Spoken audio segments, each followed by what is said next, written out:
आज की इस डिजिटल दुनिया में हम सब एक ही सवाल से जूझ रहे हैं, है ना? कि भाई स्क्रीन पर बिताए गए समय और असली दुनिया में कुछ नया सीखने के बीच वो सही बैलेंस कैसे बनाया जाए। चलिए आज इसी चुनौती को थोड़ा आसान बनाते हैं। ये मोगली वाला जो उदाहरण है ना, वो आज के बच्चों की दुविधा को एकदम साफ साफ दिखाता है।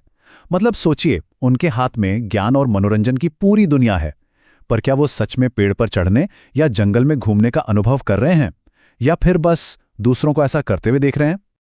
और बस यहीं से आज के माता पिता की असली चुनौती शुरू हो जाती है।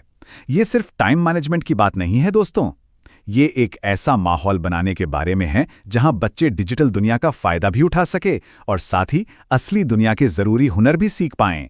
तो इस मुद्दे को और गहराई से समझने के लिए सबसे पहले स्क्रीन की दुनिया को समझना जरूरी है। ये बिल्कुल एक सिक्के के दो पहलुओं की तरह है। इसके फायदे भी बहुत हैं, पर कुछ छिपे हुए खतरे भी हैं।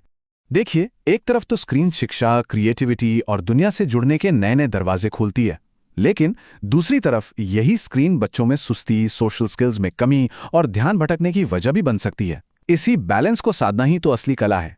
अगर हम स्क्रीन के पॉजिटिव साइड को देखें तो भाई ये एक जबरदस्त टीचर है। खान अकेडमी जैसे ऐप्स मुश्किल से मुश्किल सब्जेक्ट्स को आसान बना देते हैं। स्क्रैच जैसे प्लेटफॉर्म बच्चों को कोडिंग सिखाते हैं। और सोचिए, बस एक क्लिक पर वो घर बैठे बैठे अमेज़न के जंगलों की सैर कर सकते हैं। कमाल है। लेकिन इसका दूसरा पहलू भी है। बहुत ज्यादा स्क्रीन टाइम बच्चों को एक्टिव बनाने के बजाय पैसिव बना देता है। बाहर खेलने का समय तो जैसे खत्म ही हो जाता है, और आमने सामने की बातचीत से जो एक दूसरे को समझने की भावना पैदा होती है ना, वो डिजिटल इमोजी से कभी नहीं मिल सकती।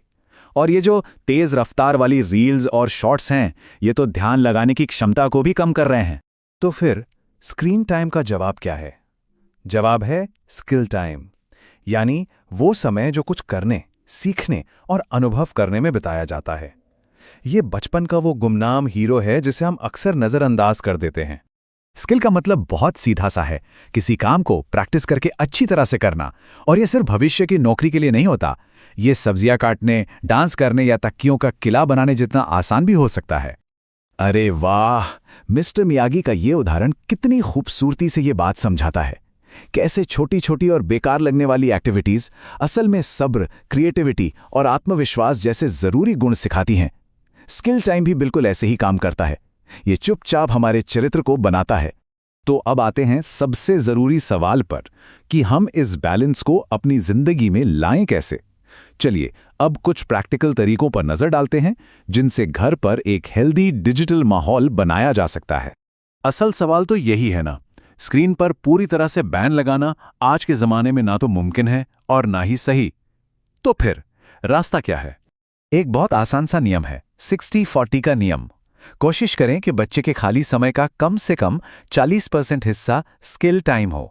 मान लीजिए अगर शाम को 2 घंटे खाली हैं तो करीब करीब 1 घंटा किसी हॉबी, खेल या एक्टिविटी के लिए हो सकता है और बाकी का समय स्क्रीन के लिए। सिंपल। इसके अलावा कुछ और तरीके भी हैं जो बहुत काम आ सकते हैं, जैसे स्क्रीन का इस्तेमाल कुछ सीखने के लिए प्रोत्साहित करें। हफ्ते में एक फैमिली स्किल आवर तय कर लें जहां सब मिलकर कुछ नया सीखें। मजा आएगा। घर में कुछ जगहों को स्क्रीन फ्री जोन बना दें, जैसे कि डाइनिंग टेबल। और सबसे जरूरी बात, खुद एक अच्छा उदाहरण बने। अगर हम ही खाने की मेज पर स्क्रॉल कर रहे हैं तो बच्चे भी तो वही सीखेंगे। इस पूरी यात्रा में एक पेरेंट की भूमिका पुलिस वाले की नहीं बल्कि एक गाइड की होनी चाहिए। ये सख्ती से नियम लागू करने के बारे में नहीं है, बल्कि रास्ता दिखाने और साथ चलने के बारे में है। लॉर्ड ऑफ द रिंग्स का ये उदाहरण इस बात को कितनी अच्छी तरह समझाता है। देखिए, स्क्रीन टाइम कोई विलेन नहीं है और स्किल टाइम अकेला हीरो नहीं है। आज की दुनिया में आगे बढ़ने के लिए दोनों का तालमेल बहुत जरूरी है। तो इसमें परफेक्शन खोजने की जरूरत नहीं है। कभी कभी थोड़ा ज्यादा स्क्रीन टाइम हो जाना बिल्कुल ठीक है। असली लक्ष्य एक संतुलन और एक तालमेल बनाना है, जहां बच्चों को स्किल्स सीखने के मौके भी मिलें और वो डिजिटल दुनिया से भी जुड़े रहें। क्योंकि सच तो ये है कि सालों बाद जब बच्चे पीछे मुड़कर देखेंगे तो उन्हें ये याद नहीं रहेगा कि उन्होंने आईपैड पे कितने घंटे बिताए। उन्हें वो हुनर याद रहेंगे जो उन्होंने सीखे, रसोई में साथ बिताए हंसी के पल याद रहेंगे और कल्पना की वो उड़ानें याद रहेंगी जिन्होंने उन्हें वो बनाया जो वे आज हैं।